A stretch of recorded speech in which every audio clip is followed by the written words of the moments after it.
Qui pourtant met en avant des arguments de respect de l'environnement, du consommateur, de qualité. Tout cela se résume à 29 projets de ferme-usine en France. Donc gouvernement qui vient de défier la population entière en imposant d'une manière dictatoriale une loi refusée par tous. Mais ce gouvernement ne peut pas exiger des agrimafieux qu'ils respectent la santé publique, l'environnement et les animaux qu'ils exploitent. Agrimafieux qui brûlent, qui torturent, qui dégradent en toute impunité, lorsque quelques militants pacifistes ont été envoyés devant le juge pour avoir simplement dansé et chanté dans un Intermarché. Ça, nous y reviendrons plus tard, c'est par rapport à notre action du 7 mai dernier à Intermarché. D'ailleurs, je tiens à signaler que la vidéo, le mousquetaire ici présent, la vidéo de notre action tourne actuellement au stand.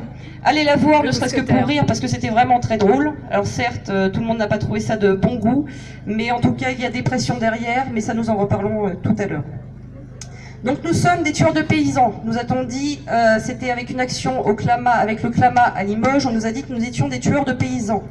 Faux, ils se tirent eux-mêmes une balle dans le pied. Les petits sont manipulés par le dieu Belin, Xavier Beloin, président de la FNSEA, celui-ci qui impose ses volontés, j'aurais aimé des dernières volontés, mais ça n'est pas encore le cas, ses volontés à l'Élysée.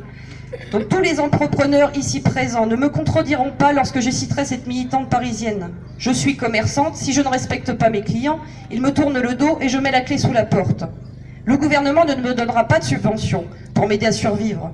Aujourd'hui, la filière viande a été si loin dans la tromperie et la mise en danger des consommateurs, dans l'horreur de ces pratiques qui ont été récemment révélées au grand public vis-à-vis des animaux dans les abattoirs.